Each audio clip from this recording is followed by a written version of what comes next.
드리는 분도 다 같이 할렐루야. 네, 우리 오늘 이 할렐루야를 통해서 큰 은혜를 받을 것입니다. 오늘 말씀의 제목은 여호와의 인자하심이라는 제목입니다. 오늘 성경 본문은 이 딱 두 절이에요. 그런데 이 두 절 속에는 우리가 이 성경 전체에서 나오고 있는 매우 중요한 내용들이 하나도 빠짐없이 다 들어 있습니다. 오늘 이 본문의 말씀을 한마디로 요약을 하면, 한 문장으로 요약을 하면 이렇게 되죠. 하나님의 인자하심 크시다. 그리고 진실하심은 영원하시다. 아멘. 이렇게 아주 정해집니다. 그러면 오늘 이것을 하나하나 뜯어가면서 우리가 한번 생각을 하겠습니다. 오늘 본문을 통해서 우리가 이 말씀을 받아들여 보면, 이 신학에 가서 공부를 하면, 신학교 가서 공부한 학생들이 이제 존재론에 대하다. 이 존재론, 물론 철학에서도 나와요. 이 존재에 대한 부분을 생각하게 됩니다. 나라는 존재가 어떤 존재냐. 거기서부터 또 세상에 있는 모든 사물에 대한, 그리고 사람들, 나라와 국가, 이런 부분들을 생각하게 되죠. 오늘 성경을 보면 각 나라와 백성들이 존재하는 이유가 등장을 해요. 그것은 바로 하나님이 창조하셨기 때문이다. 우리 모두를 하나님이 창조하셨기 때문에 존재한다라고 하는 것이. 아멘. 믿어지시기를 바랍니다. 하나님이 우리를 창조하셨어요. 그런데 이 밖으로 나가면, 교회 밖으로 나가면 하나님을 믿지 않는 이들이 갸우뚱하면서도 이렇게 얘기하는 거예요. 우연히 생겨났어. 우연히 생겨났다는 거예요. 수십억 년이란 세월이 흘러가다 보니까 우연히 뭐가 생겨났다는 거예요. 전 그분들은 아직도 하나님을 알지 못하니까 그런 말을 할 수 있습니다. 그러나 하나님을 아는 우리는 어떠한가? 이 본문을 통해서 우리가 본다면 우리는 하나님 앞에 구원받을 아무런 자격이 없어요. 그런데 하나님이 우리를 무조건 사랑하시고, 그리고 하나님이 우리를 구원하셔서 오늘도 이 예배를 드릴 뿐만 아니라 하나님이 주시려는 은혜를 예비해 놓으시고, 오늘도 여러분들, 저와 여러분을 향해서 또 저를 통해서 여러분들에게 말씀하심으로 하나님의 은혜를 부어주신다는 사실을 믿으시기를 바랍니다. 하나님은 어떤 분이냐? 첫 번째, 인자하심이 크시다. 두 번째 부분, 진실하심이 영원하시다. 먼저 이 부분을 정리하겠어요. 인자하심이 크시다. 여러분, 인간은 하루에도 하나님 앞에서 볼 때에는 죽을 죄를 몇 번씩 짓는지 몰라요. 옛말에 모르고 잘못한 것은 그나마 용서가 되지만 알고 잘못한 것은 더 큰 죄가 된다. 여러분, 우리가 하나님을 알잖아요. 하나님을 믿잖아요. 그런데 더 큰 죄를 짓는 때가 얼마나 많겠습니까? 그러면 믿지 않는 사람들보다도 우리가 하나님 앞에는 더 죽을 죄를 짓는 것이죠. 어제도 어떤 뉴스를 보니까 이런 얘기가 나왔어요. 그런 사람은 살려두지 말래요. 빨리 없애래요. 세금 절약해야 된다. 인터넷에 댓글이 주르륵 달렸어요. 여러분, 사람이 보기에도 사람이 그렇다면 하나님이 보실 때 우리 인간은 어때요? 다 없애고 새로 만들어요. 그러나 하나님은 그 인자하심이 크시기 때문에 절대로 그렇게 하지 않으신다는 것이죠. 성경을 보면 하나님의 인자하심의 절정이 나와요. 그것은 뭐냐? 여러분, 우리가 너무나 잘 아는 다윗 왕의 이야기예요. 다윗 왕 참 훌륭한 왕이요, 성군이요. 우리는 다 그렇게만 믿지만 다윗 왕이 지은 죄 중에 가장 비열하고 가장 나쁜 죄가 있다면 그것이 바로 우리아라고 하는 충성된 장군을, 자기 밑에 장군을 죽이는, 그것도 다른 밑에 충성된 장군의 손을 빌려서 이 우리아라는 장군을 죽이는데, 죽이는 이유가 뭐냐? 자기가 어쩌다 보니까 정욕을 못 이겨서 우리아 장군의 아내를 데려다가 하룻밤을 잤어요. 그런데 아이가 생겨버렸단 말이에요. 그러니까 아이가 생겨버린 이걸 어떻게 무마해 보려고 지금 전쟁터에서 한창 싸우고 있는 우리아 장군을 불러드립니다. 그리고는 하는 말이, 이제 전쟁하느라고 수고했으니 가서 집에 가서 당신 아내와 하룻밤을 보내라. 잔치 음식을 차려갖고 보내줬는데 이 장군이 집에 안 가고 신하들과 군영에서 잤어요. 그래 그 다음날 한 번 더 그렇게 합니다. 왜 그러냐? 가서 좀 자라 집에 가서. 근데 결국 안 가니까 표창장을 줘도 모자랄 판에 이 장군을 죽이기로 계획을 합니다. 우리아를. 그래서 우리아를 어떻게 하나? 여러분, 세상에 잔인한 일이 자기 죽을 편지를 자기 손으로 들고 가서 주고 자기가 죽는 거예요. 이게 중국의 어떤 역사의 음모론에 나오는 얘기가 아니에요. 성경에 나와요. 누가 그랬다고요? 다윗 왕이 그랬다니까요. 천하의 성군 훌륭한 다윗 왕이. 그래서 결국은 우리아 장군은 아무 영문도 모른 채로 그 편지를 들고 갔어요. 그거 좀 열어봤으면 안 죽었을지도 모르겠는데 모르겠습니다. 안 열어봤잖아요. 그냥 들고 가서 그대로 요압이라고 하는 장군한테 줬더니 요압이라고 하는 장군이 어떤 짓을 하게 시켰느냐?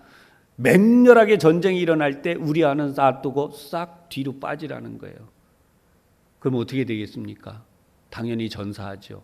그렇게 죽이라고 완전 범죄를 딱 꾸민 거예요. 아무도 다윗 왕이 그런 짓을 했으리라고는 모르고 우리아 장군은 우리 왕도 별 수 없구나. 그렇게 까딱까딱 하면서 시키는 대로 딱 하고 했어요. 정말 우리아가 죽었어요. 그리고 죽은 뒤에 그 여자를 데려다가 자기 부인을 삼은 거예요. 이런 사람이 어떻게 성군이요? 가장 비열하고 가장 악랄하고 웬만한 이 세상의 왕들도 그런 짓은 아니에요. 의리가 있지.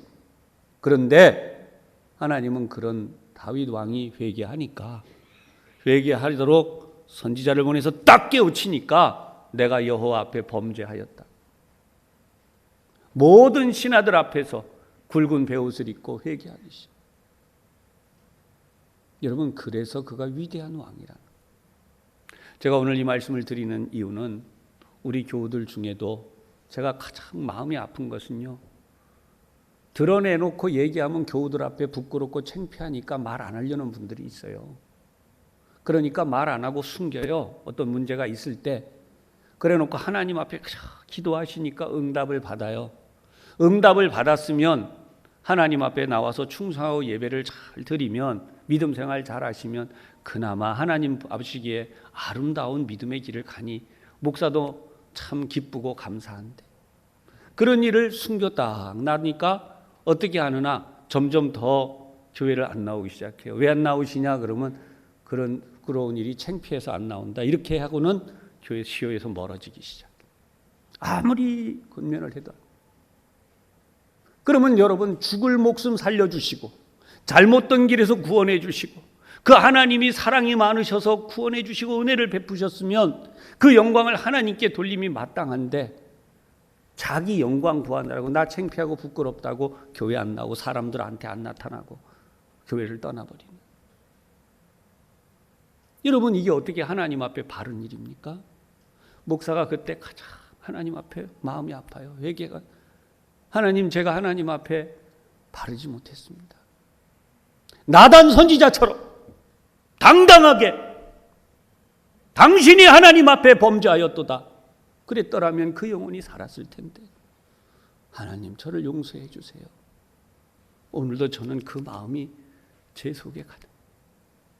제가 이렇게 뜨겁게 여러분 앞에 설교하는 이유는, 여러분, 우리가 영광을, 하나님의 영광을 차지해버리고 나를 하나님이 구해 주셨어요. 나를 하나님이 살려 주셨어요. 내가 얼마나 못됐고 얼마나 잘못됐고 내가 패역한 길을 갖고, 이거는 다 감춰놓고 이유가 뭐냐? 사람들 앞에 나올 때 아이고 저 사람이 그런 사람이었어, 이거 안 들으려고요. 그 말을 듣고 싶죠. 지금도 우리가 사망의 골짜기, 음침한 골짜기를 다니면서도 다, 근데 그걸 숨겨놓으니까 이 속에서 계속 골마요. 이게 얼마나 아파요. 결국 뭔가 잘 안 되면은 쓱 주저앉고만. 오늘도 여러분, 제가 이렇게 말씀드립니다. 하나님은 인자하심이 크신 분이에요. 조금 전에 말씀드린 다윗 왕, 우리 같으면 없애. 그 사람이 무슨 왕 자격이 있습니까? 자기 밑에 그 충성된 신하를 그렇게 죽인 사람이 무슨 자격이 있어요? 그런 사람 왕 되면 안 되는 거예요. 그렇잖아요. 그런데 그가 그런 음모론자, 그런 못된 비열한 자가 하나님 앞에 회개하니까 오늘도 만천하에 드러나는 건 하나님의 영광이에요. 할렐루야. 그런 사람을 용서하신 하나님의 사랑. 그래서 저와 여러분이 용기를 가지고 이 세상을 살아갈 수 있는 것입니다. 이 세상에 수많은 사람들이 자기 영광을 구하고 살아가는, 알고 보면 조금 시간 지나서 이렇게 뒤져보면 아이고 그 사람도 별 수 없었구나. 여러분, 그래서 우리가 다 자꾸 실망하는 거잖아요. 그 사람 보고 실망하고, 그 배경 보고 실망하고, 그 과거 보고 실망하고, 그러고는 여전히 그 버릇을. 그러니까 우리는, 인간은 어디를 봐도 훌륭한 데가 없어요. 오늘 그런 의미에서 말씀의 귀를 기울이시기를 주님의 이름으로 부탁합니다. 하나님은 어떤 분이신가? 하나님은 그런 비열하고 그런 못났고 그런 악랄하고 그런 어리석은 인간을 하나님의 사랑으로 다시 일으켜 주시고 세워주시는데, 사랑하는 여러분, 그것이 바로 십자가 사건이에요. 우리 주님이 이 땅에 내려오신 이유입니다. 저와 여러분은 우리의 노력과 힘으로는 하나님 앞에 갈 수가 없어요. 영원히 멸망받아 지옥에 떨어질 수밖에 없는 존재인데, 그 하나님이 우리를 구원하시기 위해 이 땅에 오신 것이, 그것이 바로 십자가 사건이고 부활 사건인데, 하나님이 인자하심이 너무나 크시기 때문에 저와 여러분을 아까 인터넷에 네티즌들이 없애버리라고. 인간들이 하나님 보실 때 얼마나 죄를 짓고 악하고 보잘것 없습니까? 소돔과 고모라만 없앱니까? 세상에 악한 것은 다 없애버리시죠. 그런데 하나님은 그렇게 안 하시고 그 아들 독생자 예수님을 보내셔서 어떠한 죄를 지은 인간이라도 하나님 앞에 회개하면 살려내시고, 저와 여러분을 비롯하여 우리와 우리의 후손들이 살 길을 열어주시고 영원한 천국 하나님의 나라에 들어가도록 하셨는데, 그것이 바로 오늘 우리가 이 땅에 존재하게 된 이유라는. 할렐루야. 그래서 오늘 하나님 앞에 여러분 감격으로 하나님 생각할수록 감사합니다. 우리 하나님이 자격도 안 되는 우리를 무조건 사랑하시는데, 성경을 보면 예레미야 애가 3장 22절에서 23절에 이런 말씀을, 여호와의 인자와 긍휼이 무궁하심으로 우리가 진멸되지 아니함이니이다. 이것들이 아침마다 새로우니 주의 성실하심이 크시도소이다. 아멘. 그래서 오늘 본문에 두 가지가 나온 하나님의 성품이, 하나님은 인자하시다는 거예요. 하나님은 또 하나가 진실하시다는 것이요. 이렇게 하나님의 인자하심과 진실하심을 노래하고 있는 시편을 할랄시라고 말합니다. 이 할랄 시편은 시편의 113편에서 118편까지, 그 중에 이 우리가 보고 있는 117편은 5번째 위치에 들어있으면서 가장 짧아요. 2절밖에 없어요. 그러나 말씀드린 것처럼 너무나 중요한 내용들이 여기에 다 있다는 것이죠.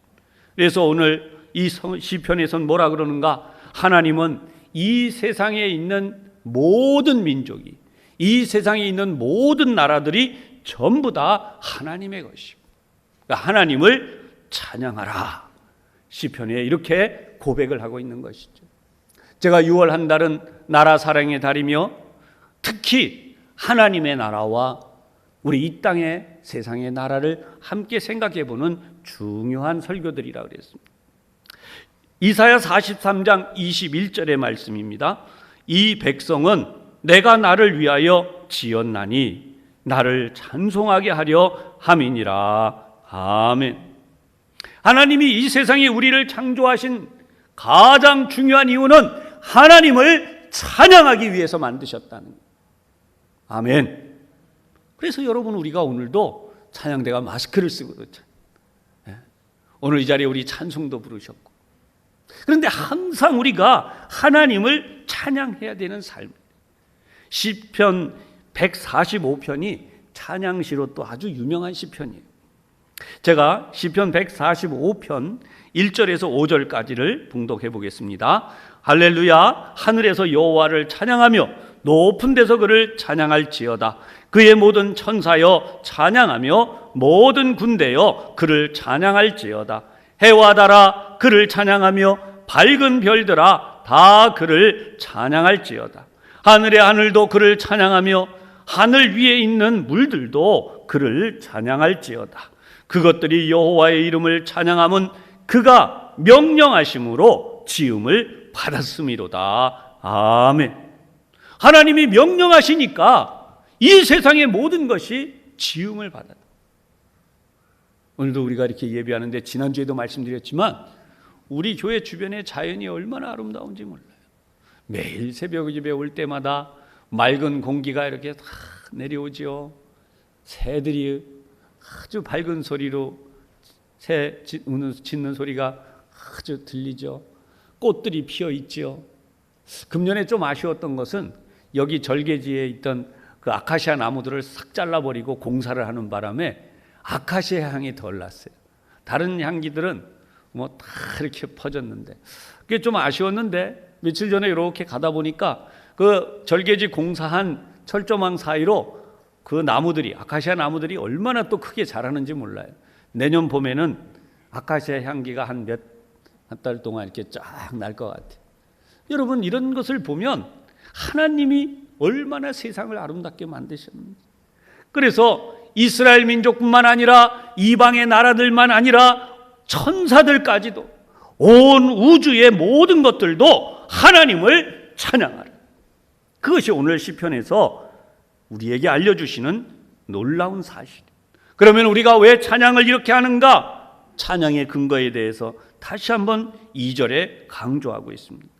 2절을 우리가 다 같이 한번 함께 봉독해 보십시다. 시작. 우리에게 향하신 여호와의 인자하심이 크시고 여호와의 진실하심이 영원함이로다. 할렐루야. 아멘이죠, 그죠? 아멘. 우리말 성경에는 번역을 안 했어요. 그런데 히브리어 원문에 보면 2절에 시작할 때 키라고 하는 단어로 시작을 해요. 근데 이게 우리말로 하면 왜냐하면이란 뜻이에요. 모든 나라들이 하나님을 찬양하라는 거예요. 그런데 왜냐하면 하나님이 어떤 분이시기에 인자하심이 크다는 거예요. 그리고 진실하심이 영원하다라는 거죠. 지금부터 이 부분을 생각을 하겠습니다. 여러분 인자하심이라고 하는 단어는 헤세드라고 하는 단어입니다. 이 헤세드라고 하는 단어는 하나님이 일방적으로 주시는 거예요. 하나님이 일방적으로 우리를 사랑하시기로 하나님 스스로 작정하시고 우리가 알든 모르든 내가 너를 사랑하기로 약속했다. 그렇게 하나님이 우리에게 말씀하신 거예요. 그래서 하나님이 일방적으로 주시는 사랑인 동시에 이것이 하나님의 언약이라고 하는 것이에요. 여러분 어디를 보아도 아까도 말씀드렸지만 우리는 우리 자신도 실망하잖아요. 저도 대학 들어갈 때 몇 차례 재수, 삼수, 이렇게 사수까지도 했지만 여러분들은 어떠세요? 사람이 자기에게 대한 실망이 얼마나 많은지 몰라요. 저는 우리 여기 이 자리에 우리 장로님도 공무원이시지만 저도 노량진의 공무원 학원에 좀 다녀봤어요. 별거 목사 이 신학교 가기 전에 별거 다 있어요. 다 합치면 13수예요. 13수. 창피한 이야기지만 13수. 그러니까 13년을 그렇게 살았다는 뜻이 아니라 공무원 시험 준비하고 뭐 했고 하는 거 다 합쳐보면 13수. 사수, 대학 사수에다가 13수. 그래서 결국 다시 신학교를 가게 된 거예요. 신학교 다니다 때려치고 나와갖고 13수하고 다시 신학교 가. 근데 돌이켜보면 그게 하나님의 헤세드예요. 하나님의 인자하심. 하나님이 사랑하기로 작정하시고 하나님이 그렇게 하시기로 하셨기 때문에 제가 설교자가 돼서 여러분 앞에서 이 설교를 하는 것입니다. 지난번에도 말씀을 드렸지만 제가 훌륭해서 설교를 하는 게 아니에요. 그런데 이 하나님의 헤세드는 인자하심은 두 번째 중요한 단어인 진실하심과 연결이 되어져요. 진실하심은 에메트라고 하는 단어입니다. 이 에메트는 우리말로 쉽게 번역을 하면은요, 변하지 않으신다는 뜻이. 하나님은 변하지 않으신다는 뜻이. 그런데 그냥 변하지 않으면 의미가 약한데 하나님은 정말 믿을 만한 분이다. 이게 신실하신 분이다라는 거예요. 신실하신데 변하지 않으세요. 그러니까 얼마나 놀라운 것입니까? 그냥 아무렇지 그 사람이 신실하지도 않아. 그 사람 별로 그렇지도 않은데 그 사람이 그냥 요지부동이야. 그거는 좋은 게 아니에요. 그런데 성경을 보면 하나님은 가장 완전하실 정도로 신실한 분이에요. 그 신실하심이 변하지 않아요. 언제까지요? 영원까지. 우리는 헤아릴 수 없다는 거예요. 그러니까 그 하나님에 대하여 알면 우리가 그 하나님 앞에 찬양을 하지 않을 수가 없다는 것입니다. 자, 그러면 아까 말씀드린 이 헤세드, 하나님의 인자하심과 진실하심이 에메트라고 하는 단어를 연결하면서 한 번 더 말씀드릴 수 있는 내용이 있어요. 그게 뭐냐면 하나님이 주시는 그 일방적인 사랑, 앞에 말씀드린 하나님의 언약이 어떠냐? 절대로 하나님의 이 인자하심, 영원한 이 사랑은요, 실패하지 않는 사랑이라는 것이에요. 아멘. 하나님이 나를 사랑하시면 하나님의 그 사랑은 절대로 실패하지 않아요. 왜요? 하나님이 변질되지 않는 분이기 때문에 신실하심이 그대로 가면 반드시 열매가 있잖아요. 그 신실하심이 변하지 않기 때문에 나는 비록 변하기도 하고 나는 비록 넘어지기도 하고 깨어지기도 하고 주저앉기도 하고 다양한 일들이 일어나지만 그 하나님이 나를 탁 잡으셔서 어떻게 해요? 다시 신실하게, 다시 진실하게, 다시 하나님 앞에서 바른 길로 갈 수 있도록 우리를 그때마다 이끌어 세우신다는 거예요. 그래서 하나님의 이 헤세드와 에메트는 결코 실패하지 않는 하나님의 사랑으로 나에게 이루어지게 되어 있어요. 할렐루야. 이해가 되세요? 네. 나는 변하기도 하고 나는 실패하기도 하고 나는 변질될 수도 있고 그런데 하나님이 나를 어떻게 하신다고요? 다 두들겨서라도 얘야 그게 아니야. 일깨워가지고 주저앉아 있는 나를, 포기하고 있는 나를 하나님이 다시 일깨워서 하나님이 다시 나를 어떻게 해요? 그 하나님의 사랑하기로 작정하신 그 약속이 결코 실패하지 않도록 완전하게 꼭 승리하시도록 하나님이 나를 그렇게 이끌어 가시기 때문에 저와 여러분이 하나님을 잘 믿고 믿음 생활을 하는 한 우리는 절대로 실패하고 끝나는 인생이 아니라는 것이. 아멘. 여러분 이 사실이 은혜가 되시기를 주님의 이름으로 축복합니다. 그래서 우리는 사람은 실패하고 좌절하고 좀 이런 표현이 있지만 세상 사람들은 다른 주님을 어떻게 하고 저쪽 가서 막 이러고 살지만 여러분 우리 하나님은 신실하신 분. 대표적으로 자연은요 나가서 다른 주님한테 이렇게 하고 자연이 뭐 꽃이 안 피고 널브러져 있고 열매를 안 맺고 뭐 그런 일 없어요. 다 때가 되면 열매를. 하나님은요 우리 인생도 그렇게 만드세요. 그래서 이러한 하나님의 역사를 출애굽기 34장 6절에 말씀을 합니다. 여호와께서 그의 앞으로 지나시며 선포하시되 여호와라 여호와라 자비롭고 은혜롭고 노하기를 더디하고 인자와 진실이 많은 하나님이라. 아멘. 여기에도 똑같이 헤세드와 에메트라고 하는 단어가 나오는데 이스라엘 민족이 출애굽을 딱 하고 난 뒤에요 이들이 하나님을 잘 섬겨야 될 거 아니에요. 그 어려운 400년이 넘는 정말 거의 매일 그냥 얼마나 많은 자기들의 그 태어나는 아들들을 나일강에 던지면서 울부짖었어요.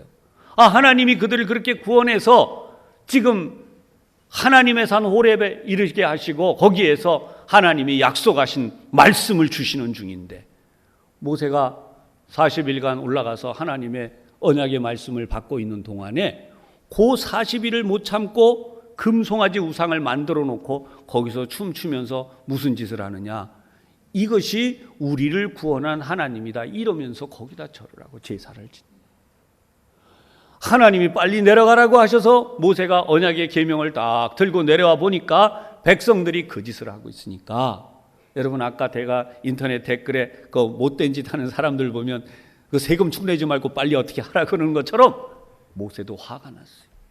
그래서 그 어렵게 받은 하나님의 계명을 돌판을 던져 깨뜨리면서 너희는 이 계명을 받을 자격이 없다라고 했어요. 그런데 하나님이 모세에게 뭐라 그러시냐? 그 돌판을 다시 만들어 갖고 올라오나. 하나님이 직접 돌판을 만들어 갖고 글을 새겨 주셨는데 모세가 그걸 자기 화를 못 이겨서 깨버리니까 그 광경을 보고 이제는 네 손으로 만들어 와라 그러셨어요. 그래서 모세가 돌판을 가지고 만들어서 하나님 앞에 올라가. 하나님을 만나 배울 때 하나님이 하신 말씀이 방금 전에 읽어드린 말씀이에요. 할렐루야. 여러분 하나님은요 노하기를 더디하시는 분, 은혜가 풍성하시고 인자와 진실이 우리가 헤아릴 수 없을 정도로 많은 하나님이세요. 할렐루야. 여러분 오늘 우리는 이 세상에 살면서 어떤 경우에도 저런 사람은 없어져야 돼, 그러면 안 돼요. 저런 사람은 살 필요가 없어, 그런 말도 하면 안 돼. 그렇게 말하면 내가 먼저 거기에 해당이 되니까 여러분 우리가 그 하나님의 은혜를 기억하면서 오늘 우리 할렐루야 이 단어를 한번 생각을 다시 한번 해보겠습니다. 여러분 할렐루야라는 단어는 학자들에 의하면 세 개의 단어가 합쳐져 있대. 할랄이라는 단어가 있고 그 다음에 우라고 하는 단어가 있고 야라고 하는, 할렐루야 이렇게 가죠. 여기서 할랄은 우리가 찬양하다라고 하는 뜻이고 여기에 이제 복수의 의미가 있는 우가 있고 여기에다가 여호와, 야훼 할 때 야자예요. 이 여호와를 찬양하라. 그래서 우리가 할렐루야 그러면 여호와를 찬양하라. 근데 여기에 할랄이라고 하는 이 단어가 여러분 뭐 여러 가지 의미가 더 있어요. 그런데 저는 두 가지만 말씀을 드릴게요. 여기에 보면 우선 첫 번째가 뭐냐 하면 찬양하다, 우리가 알고 있는 이거죠. 근데 이 찬양하다의 의미가 어떤 의미를 가지느냐 하면 하나님, 저는 이제부터 하나님만 높이겠습니다. 하나님만 높이겠습니다. 어디를 가든지 하나님만 높이는. 근데 아까도 앞에 말씀드렸지만 나 같은 죄인을 하나님이 이렇게 구원하셨습니다라는 얘기를 잘 안 하는 이유는 저 사람이 그런 사람이었어 이러기 싫으니까, 나를 그렇게 저평가되는 게 싫어서 이게 감추는 거예요. 근데 이게 까딱 잘못하면요 하나님이 나를 그렇게 비천한 데서, 제가 아까도 시작할 때도 그 시편의 내용을 읽었지만은 여러분 그 시편의 내용 중에 우리를 비천한 데서 기념하신 이에게, 우리를 높이신 이에게 감사하라는 내용이 나와요. 여러분 우리가 얼마나 실패하고 좌절하고 아니 손가락질을 저 사람 저런 사람이야 뭐 이렇게 될 수 있는 그런 사람이라 할지라도 하나님이 우리를 구원하셔서 완전히 새 사람 돼서 하나님의 영광 드러내며 살게 해주시는, 할렐루야. 여러분 평양대부흥을 자꾸 이야기할 때 그 평양대부흥의 유명한 주인공들이신 그 목사님들이 있어요. 뭐 길선주 또 저기 이기풍 저 제주도에 가신 뭐 다 그분들이 다 뭐 하는 분들이었나? 좀 죄송한 표현이지만 그분들이 주먹이었다고요. 술을 말로 먹어도 지구는 못 가도 말로도 먹고는 간다는 아주 천하의 망나니 같은 사람들이었어요.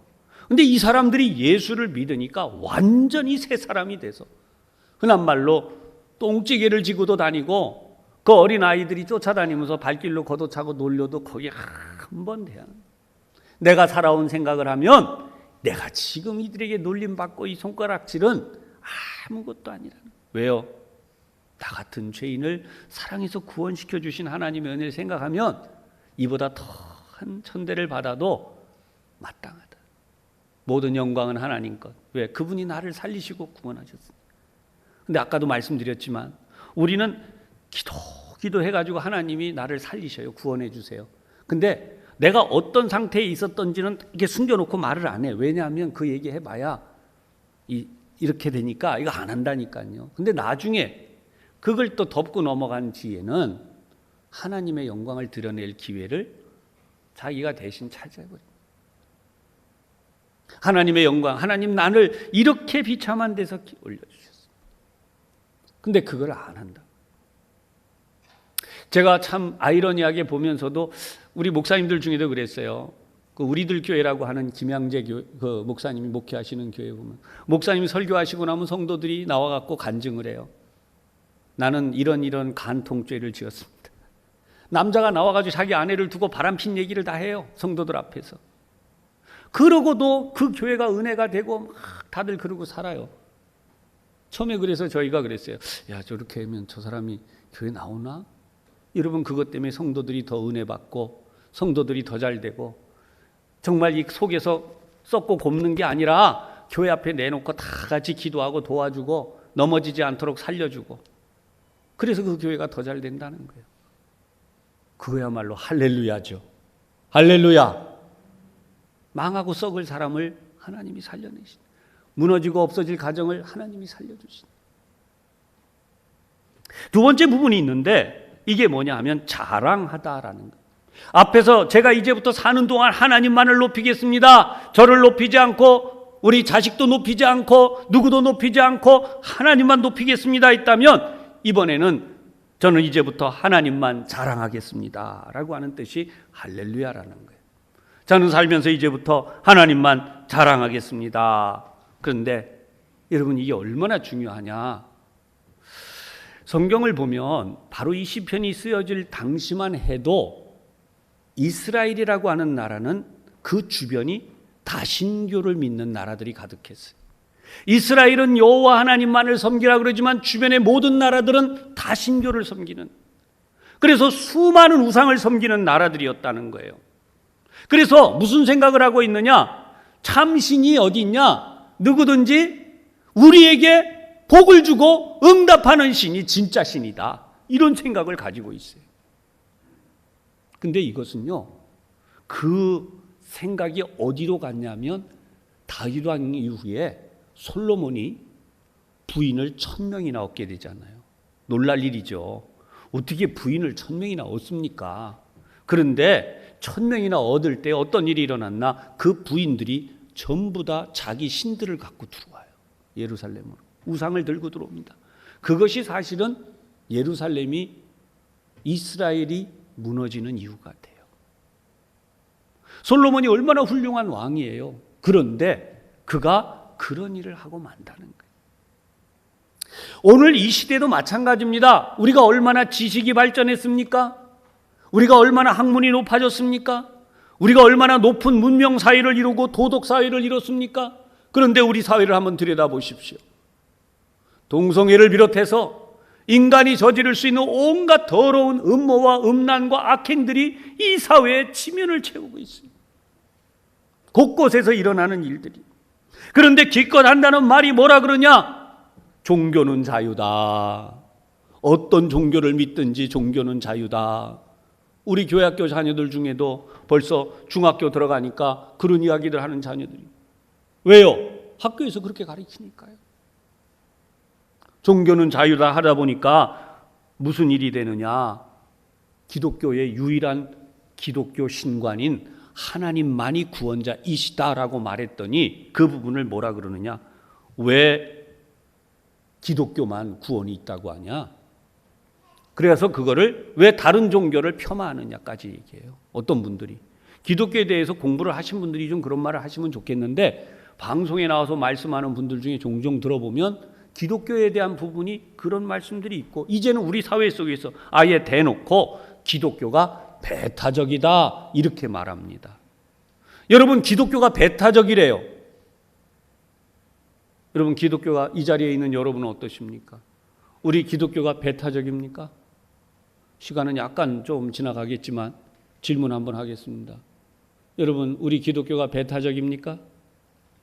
어떠십니까? 갑자기 아무도 답을 안 하시고 계신데 뭐 설교 시간에 뭘 그런 걸 물어보세요. 그런 분도 있을 수 있겠지만 제가 한번 다시 말씀을 드릴게요. 기독교만 구원이 있다.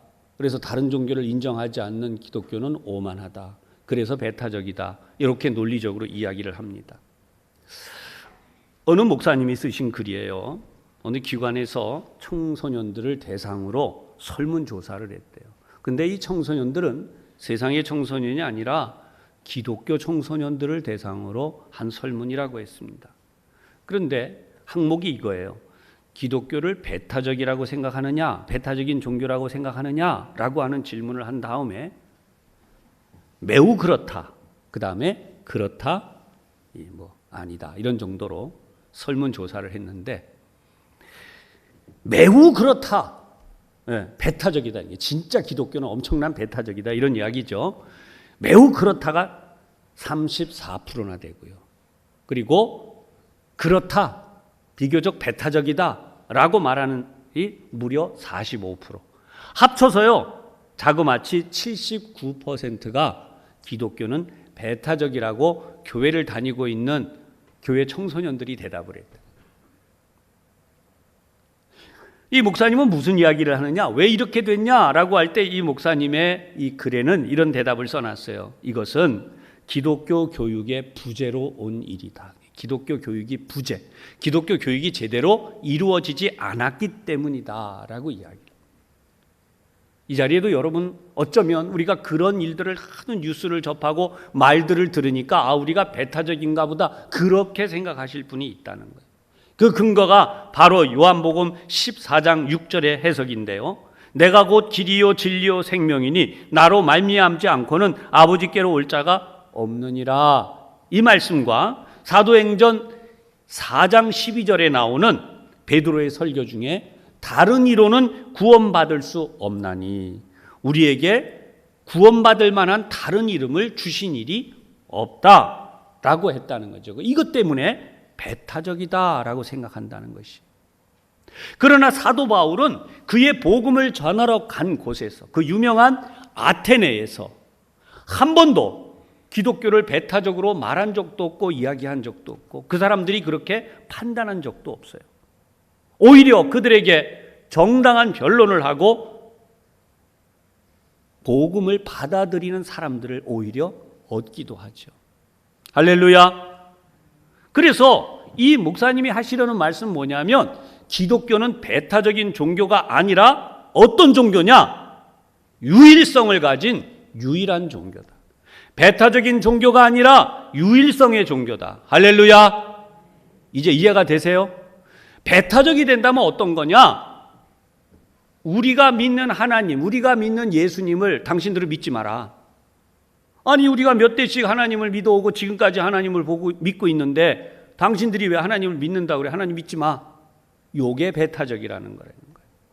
이해되세요? 배타라고 하는 것은 우리만, 우리 국민만, 우리나라만. 아시겠죠? 우리만 구원받아야지. 대한민국, 우리나라, 우리 단일 민족, 다른 민족은 믿지 마. 여러분 이게 배타적이 되는 거예요. 그래서 오늘도 우리는 하나님을 중심으로 믿는 이게 너무나 중요하다는 거예요. 할렐루야.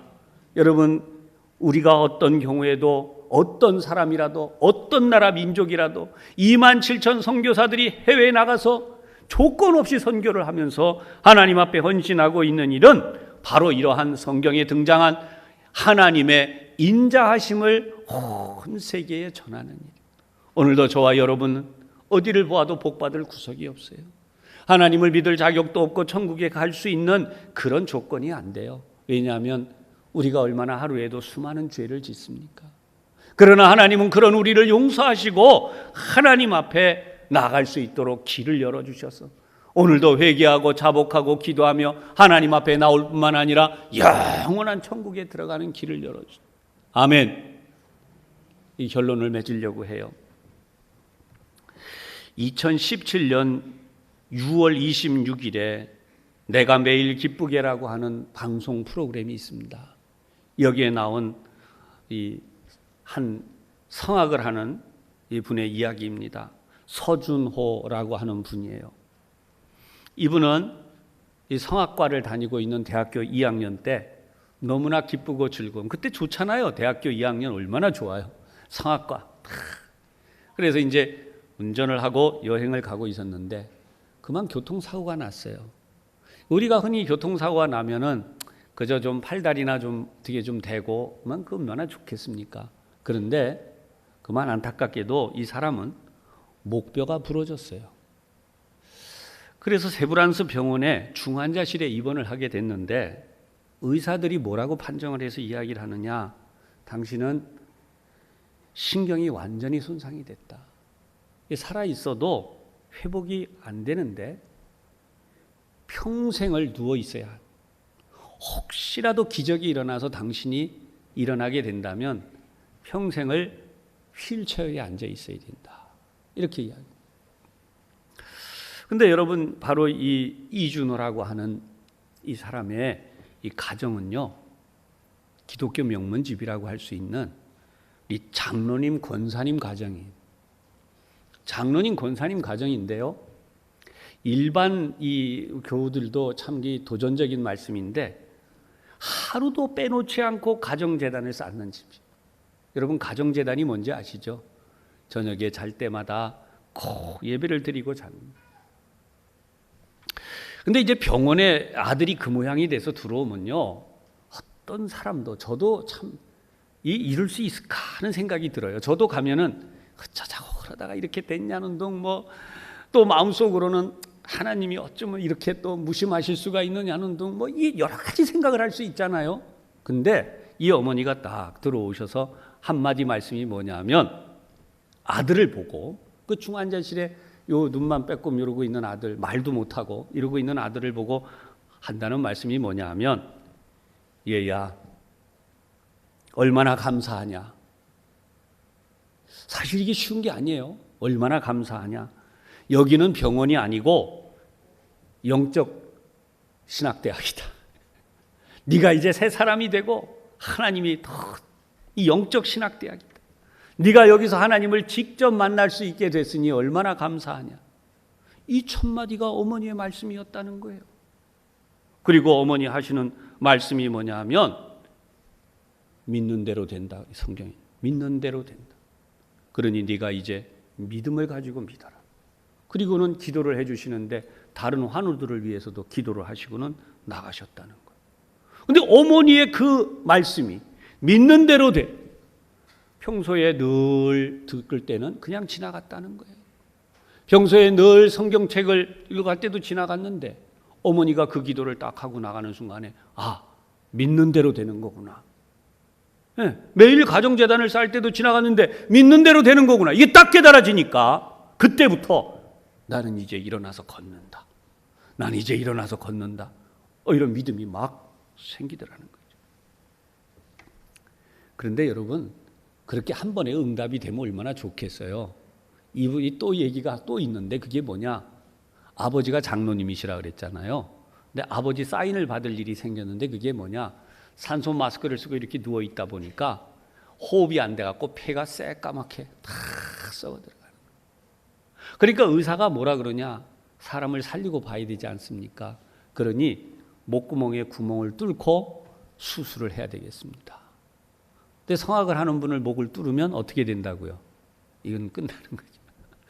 그런데 아버지 장로님이 딴 길이 없으니까 그 이야기를 듣고 눈물로 기도하시다가 의사 선생님이 사인하라는 그 사인에, 할 수 없이 사인이, 그 사인이 뭔지 다 아시죠? 예, 수술하다 어떻게 되면 이런 다 사인을 딱 하고 눈물을 흘리고 그냥 기도하시다가 그만 깜빡 잠이 들었어요.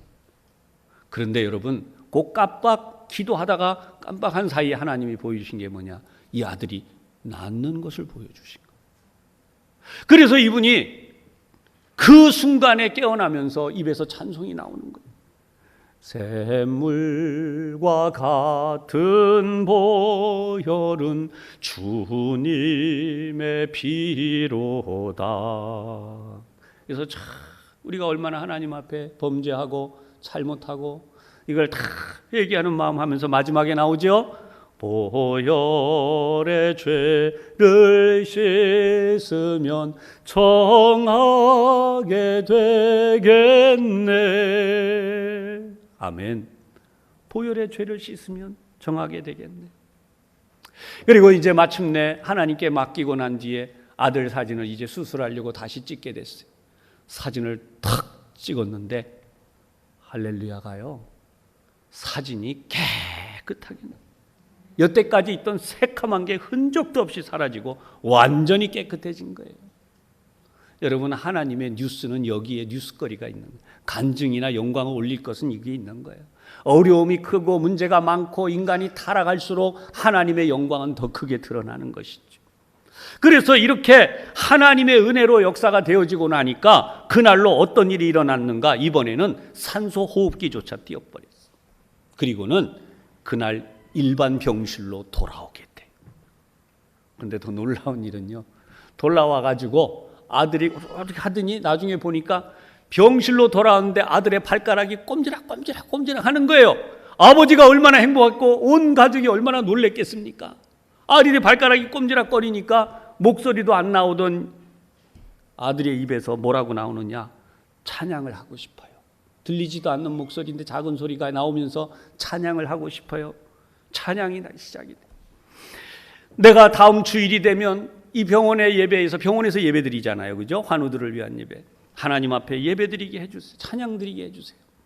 그리고 그 나오지 않는 목소리로 연습을 시작합니다. 성악까지만 목이 그렇게 됐으니 뭐가 나오요? 목소리가. 그런데 찬송은 뭘 부르게 됐나? 여러분, 유명한 송명희 시인의 나라고 하는 곡이에요.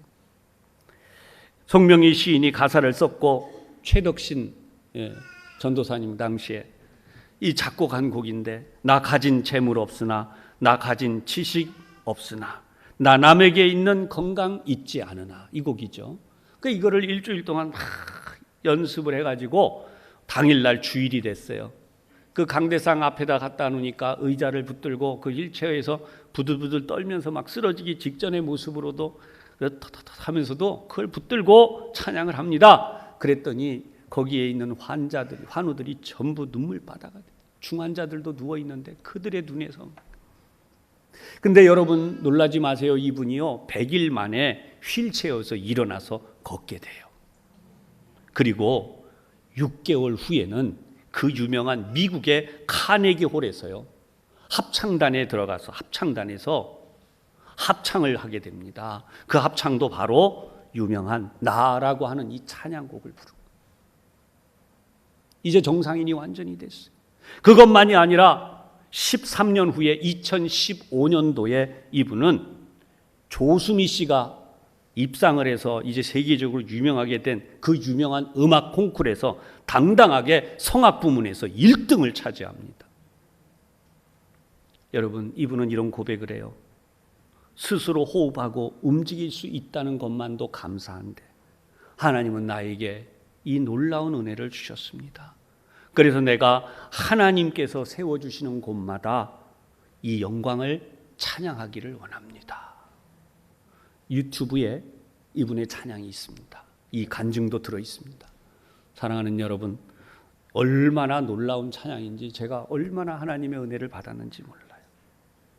사랑하는 여러분, 이 한 주간도 여러분들이 코로나19 이제 제발 좀 그만하시고, 여러분, 하나님이 선하심과 인자하심이 얼마나 크신지 여러분 그 은혜를 경험하고 전파하시기를 주님의 이름으로 축복합니다.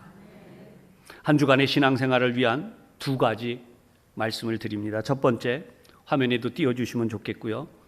하나님의 인자하심과 하나님의 진실하심이 당신의 심령에 와 닿았던 때가 있었습니까?